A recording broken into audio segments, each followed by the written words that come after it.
I'm Kelly Vaughn, and welcome to Inside Indy.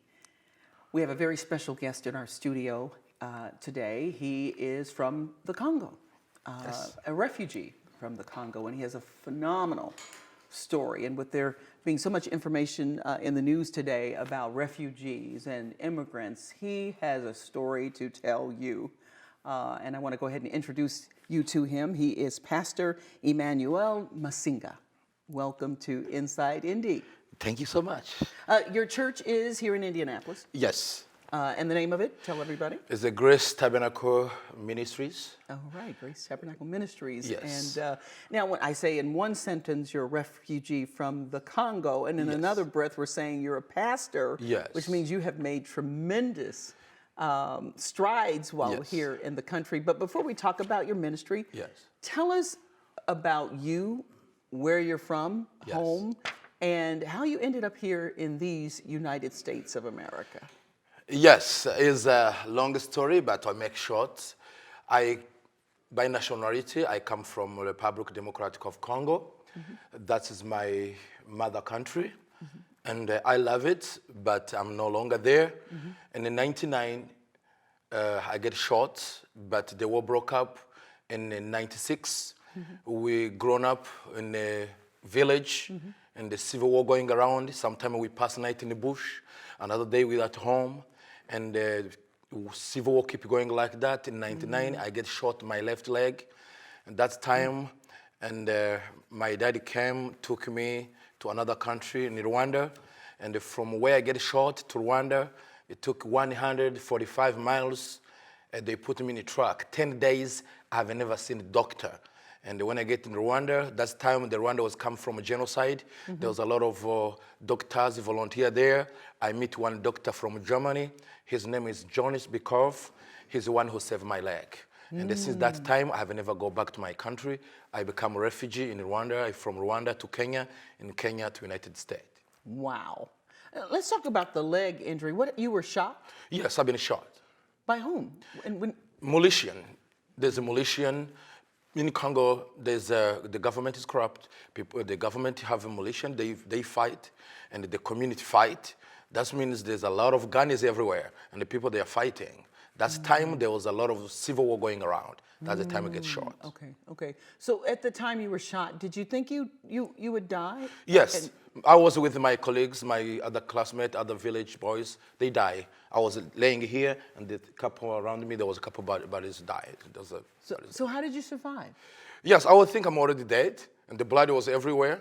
And when I was asleep there, some people they get there and they say I'm alive, and they didn't have to take me to the hospital. There was no hospital, and they came here, they carry me, they call someone has a truck, and they put me in a truck to the hospital. When I get to the hospital, they didn't have any doctor there. They said they need to take off my leg. And I say no, they call my dad, came, and my dad borrowed the neighbor's truck, put him in the truck to take me to the hospital. Wow. So you didn't play dead, you were just unconscious. Yeah, I was unconscious, and I see people, they're coming, they keep crying outside, down, and they come, they pick me, and my leg was pieces because they shot me a couple times in my left leg. We see that on the news here in the States all the time, but I've never met anybody who's been the target of the militia, and then they're down, and you see people wounded, and you see them carrying them to trucks, as you're saying, as your dad did, and so we don't understand that at all, do we? Yeah, to many people it's a news. To me, it's not news. It's my life. I survived that, and I know what people they go through. That's why I have a passion for my people. I know what they go through because that's my life. Okay. Yes. What are they worrying about there? And let me say this too, that we don't go through that unless you're in the military. United States military, the armed forces obviously come into that kind of thing often when they're, especially if we're at war or in combat with somebody. But what is going on within the Congo in terms of, there are two factions coming against each other, several factions? What's going on? There's several communities, they fight themselves, and there's the people fight the government. Now the government fight with the opposition. When they fight there, and the community fight. That means Each province, each village, each where there's a lot of militias, thousands of militias. So just for control? Then or are they, it's very hard to control. That's now there is an army for United Nations, almost over 25,000 in Congo, right now. Okay. Yes. Wow. Okay. Okay. And so the government set up there, it is a democracy? It's a Yeah, I cannot say it's a democracy. It's not enough democracy because, like as you know, the president's supposed to step down around last year. Now he took over. It's still going on. That means we cannot control the government. The population, they don't have a voice. Okay. That's what I So can they don't say. have that smooth transition of power type yes. thing going. Yes. So okay. So from the Congo to Rwanda to Yes, when Kenya- I get shot, my daddy took me to Rwanda, and that's where Rwanda where I get survive and save my leg. Okay. So, and again, as a person from Indiana, somebody from the United States, we're still not sure how, when a refugee comes, how that happens. So tell us how you ended up here. Yes, that's my life. I go through. First of all, you need to know you're gonna wait a lot of years. Myself, I wait over 5 years. The CIS, you cannot control them. You cannot tell them you are sick or you want a new life. You need to wait. Always, when you start the interview, they check if you're not a terrorist, if you are not a liar, if you don't want to take an opportunity about the refugees. They do interview and your case still pending until they check you. They found you are not a terrorist, you are not a liar. What you are telling them is literally the truth history. Now they want to save you. They want to save the really good the victims. I understand them because many people, they take opportunity to say they are refugees when they are not refugees. I understand why the case is going slow, very slow. Some people take 10 years. To me, it takes over 5 years. Okay. So you found out what day, and what did they say? Who comes to you and tells you that? They call you when you are in the refugee camp or somewhere. To me, I was in Kenya, and they call me. They say the United States want to do interview for you under United Nations. They check the interviews under United Nations after they found the victims, those who have been there a long time, and they call you to embassy, which is they call it JVR, and the immigration CIS. They interview the first time, they do the second time, the third time. And the funny things, they keep asking you the same question. And I remember asking them, why you ask me one question more than 10, over one question? And they say, we want to make sure you know what you're talking about and you are not lying. Is literally your story. Now I realize when I get here, they're making sure you don't lying. That's why they keep asking you over and over. Before I was feeling nervous. Same question. My story 10 times. Wow. But Like after a while, you start to get confused about your own story, right? Yes, right. yes. So they fly you here? I mean, Yes, as soon you get approved, they do medical check. They check your blood, if you are not sick for TB, especially they check TB, and they check your whole checkup, and they teach you culture orientation. They teach you America because you know what's going on here is not what's going on the other side. Now they teach you are going to America, you're going to learn this, shopping, street driving, everything. And after that, they're going to pay your flight, and after you get here, but you're going to pay back. wow. Yes. Okay. Okay. Yes. So you pay back. You have to pay that. Yeah, I'm already done. Yes. Yeah, you're If you done. don't pay that, They're you're gonna gonna go to take you your back. collection. No, they don't No. take you back. It's going to affect your credit, Oh. which we don't know anything about the credit score. Right. It took me 5 years to understand how to build a credit score. Because if you don't pay regularly and they finish your loan, now they teach you how you need to pay your bills and how to pay your traveling loan. Wow. If you don't pay, they put on your credit on your credit, and it doesn't affect your credit score. Right, okay. And now after it started to affect my credit score, now I say, I need to pay off. Now I pay off. Okay. Yes. Okay. So now you're here, Yes. and you end up in Indiana. How'd that happen? Yeah, I end up in Illinois, a place called Long Island, Chicago, north of Chicago, Moline, that's area. There's a city called Quad Cities. There's a Moline, Davenport in Iowa, Long Island, that's where I was staying. And I feel passion to support my people. Even when I was in Kenya, I see the need of my people when I finish school, and I have a passion to be a minister and help my people. And I start church there to put my people together. We have people who don't speak English, who doesn't know very well Swahili, who doesn't know French, people who have never been to school even a single day. Now, my passion is to make sure my people, they get help and they worship as it's supposed to worship home. They can feel how they feel back home. That's one of my passion. And I was looking where I needed to be and help my people. And I remember 2011, November 24th, they invite me to go to speak in Dayton, Ohio. When I get here, I see beautiful city, Indiana. I haven't ever heard about Indiana. I haven't ever heard about Indianapolis. I feel like it. I feel in my heart, this is your place. And I asked my wife to come here. She said, no, we don't know anybody there. I think we don't belong there. We cannot be able to go there. We don't trust the people who live there. I said, I feel conviction in my heart. And this is God's voice in my heart. We need to go to live there. That's where we need to raise our children. And I started telling my wife we need to go there. It took me 6 months to convince my wife. That's the time I started to do research about Chicago and Illinois. And here I found there's a cost of living is good to somebody who start life. And it's good, safe place. And I convinced my friend and my family to move here, and we moved here. Okay. Yes. And so now let me ask you, when you're being on the continent of Africa, and I'm sure you've heard of Michael Jackson, you know he's from the state. Yeah. So did you know about Indiana from Michael Jackson? Yeah, we know a little bit. I understand a little bit, but I didn't know anything about it. Okay. But I didn't know which location is in Indiana. And when I was, that time I cannot drive any highway. That was 2011. I was having a driver license. It was only 3 months. I cannot go on the highway. And somebody was driving me. And I see Indiana. I said, wow, this is Indiana. I think maybe it's close to California. No, here. No. Oh, this is Indiana. And when I see Indianapolis, it was night. It was shining very good. And I feel, oh, this beautiful city. This is a place to be. And this is a place to be and raise my children. Okay. That's why I moved here. Now you have a church here in Indianapolis. Tell us about your ministry. Yes, my ministry is about many members of our church. They are refugees from Congo, Rwanda, Burundi.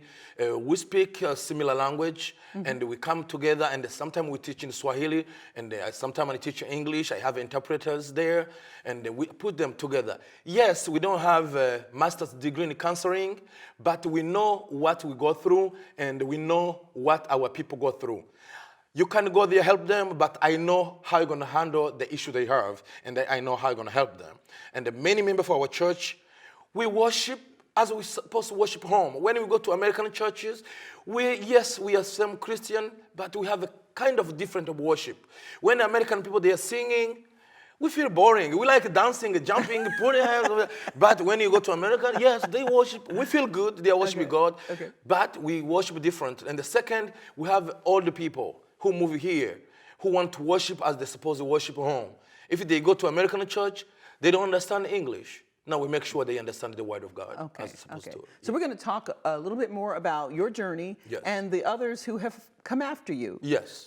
When we come back. Thank you.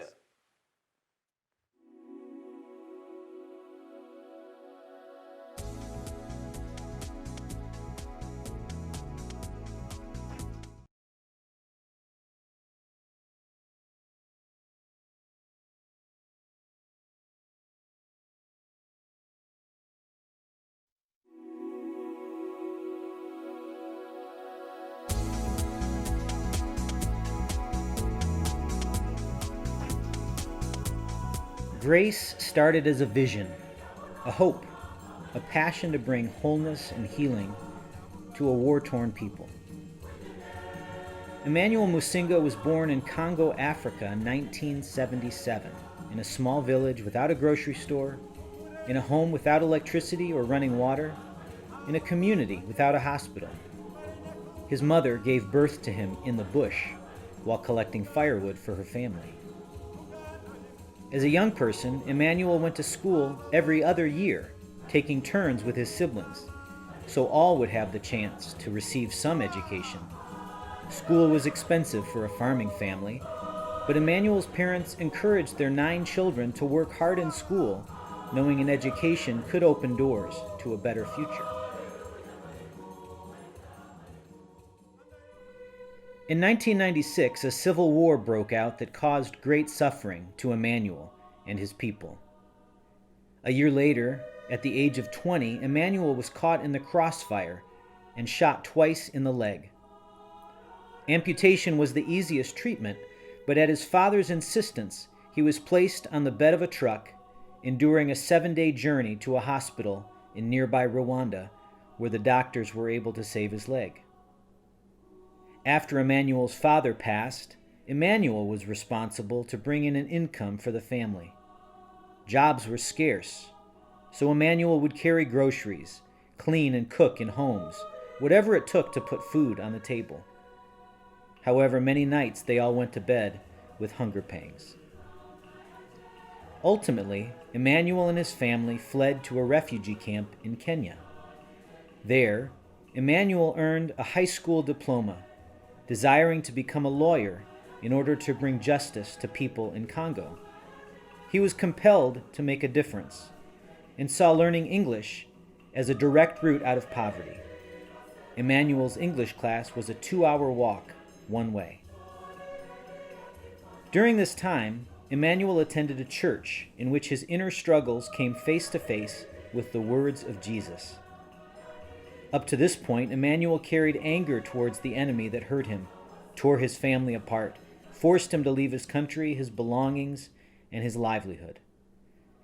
The bitterness grew in his soul like a thorny weed, causing resentment and a desire to get revenge. But the pastor said, "How can you be a light on a hill when your light is smeared with darkness, anger, and hatred?" Convinced God was calling him to make a change, Emmanuel chose to forgive his enemies and released the burden of making them pay for his pain.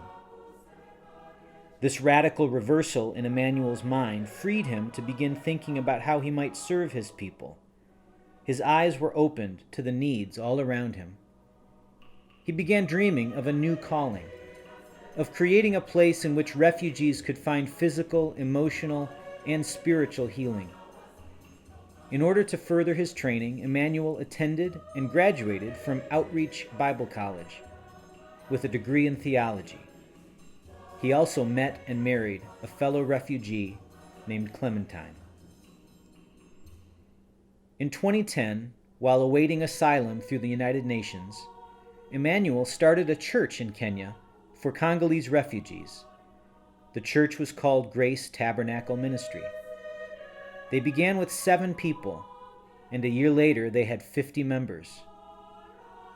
Once Emmanuel, his wife, and his newborn daughter were given permission to move to America, he placed a minister in charge of the fledgling church. Emmanuel's family moved to the state of Illinois.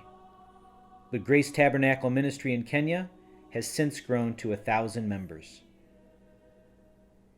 Here in the United States, Emmanuel and his wife Clementine started a journey of discovery, acclimating to a new culture. In 2013, Emmanuel sensed a specific calling to the Indianapolis area.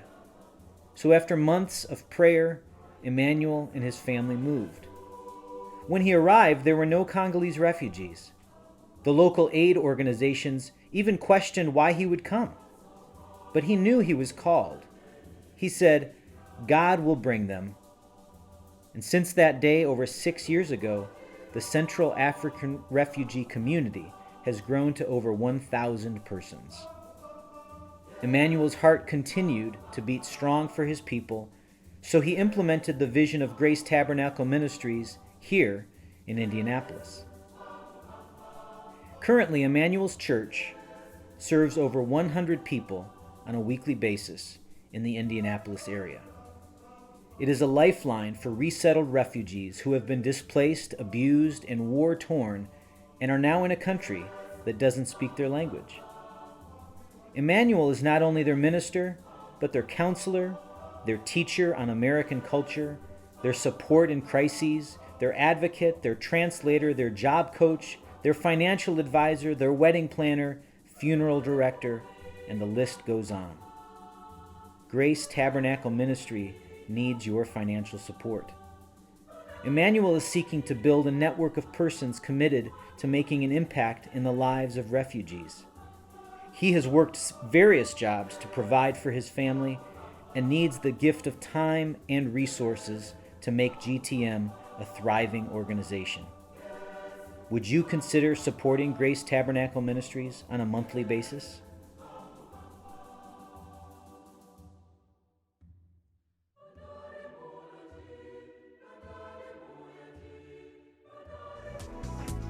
back here on Inside Indy, and we're talking to Pastor Musinga of Grace Tabernacle Church here in Indianapolis. And you were about to go into telling us about your membership and who they are. They, too, many of them are refugees.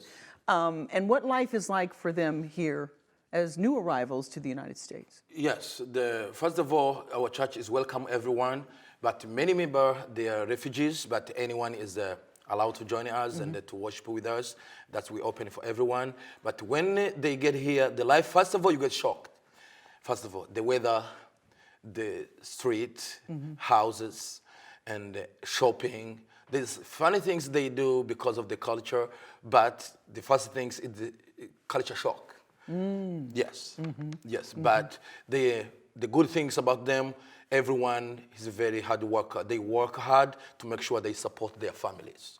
Everyone is working, but many of their job is warehouses, and they work in warehouse. Only the big challenge is about how to raise the children, and the children to do homework because they don't understand English. To help children to finish their homework is a very big challenge. Okay, yes. so how do they overcome those barriers, and what do you all do to help them with? And I don't want to be negative. Obviously, if they don't know the language, they don't know the language. So how do they overcome those? Yeah, first of all, how my passion, I teach them to overcome those barriers. First of all, I tell them, everyone needs to be self-sufficient, to work hard, help themselves, to think they can be who they are. It's not too late. If you end up here, I tell them this is a country of opportunity. You can do what you want to do, and you can be who you want to be. It's not too late. And they work hard, they help themselves, and they keep teaching the children. The children become the interpreters for the parents. Now that's how they keep language. moving. They keep moving on every day. The children help them. The second, our church keeps partnering with the other churches, other communities to help one another and to support one another. Now they can learn from other churches to overcome the challenge of the culture, and keep learning English every day. That's what I do. And they're learning English to work on the street everywhere. That's why I learned English too. I remember when I was in Kenya, I was walking in the street with a pen and a paper. When I see any word I don't know, I write down. And after that, I learned how to speak. And I learned how to read and to spell it. By a couple of years, I was speaking English and spelling good. Wow, very good. Yes. Okay. So you are quite busy, though, with your congregation. Yes, I am super busy. And so some of the things that you do to assist them, and probably a lot more than some the pastors here even do, because they don't have those same challenges that you have. So share with us those things. I'm super busy. First of all, I have 2 jobs. And the second, I have 4 children, and I have a wife, and I'm a volunteer to the church, my church, and I'm a volunteer. They don't pay me. I work outside of the church, and I come to the church, help my people. That's my passion, that's my legacy. When I help someone to drive, when someone comes in America, you don't know how to drive. The end of the day, I see you drive your family. I think I am a successful more than any pastor because I help someone from zero to be who is. I remember when someone helped me to drive, to teach me how to drive. Now, when I'm driving my family, I think I am successful more than anybody because I'm driving my family. I'm good. Driving, other things you have to... I teach them to drive. I teach them to do shopping. I help them to find a job, volunteer to do that. Wow. Now, I'm not doing that kind of big jobs. Before, I was teaching them to do shopping, teach them everything. But now, I'm delegate all that. I'm delegate because we are many people. I go on emergency. Like if someone gets a ticket with the police, I need to showing up if he doesn't know how to pay the ticket. There you go. Like last week, one guy get a ticket in Illinois. He didn't pay the ticket. They send the letter, they're going to arrest him. I need to go there in a court to make sure I talk to the judge. Wow, so you're a judge and the whole bit. Very quickly, how can people, if they want to help you all with what you're doing to support you, instead of traveling across the world, come and visit and be a part of who you are? How can people do that? First of all, the biggest help we need is to welcoming us in Indiana. We feel more welcome. We have many people who join us, but it's not many. Some people, you meet someone ask you, how do you end up here? Are you a refugee? What the refugee means. That's we need people to know we're here, support us, come visiting us, share with us what they can share, and make us they welcoming us, give us a hand, smile.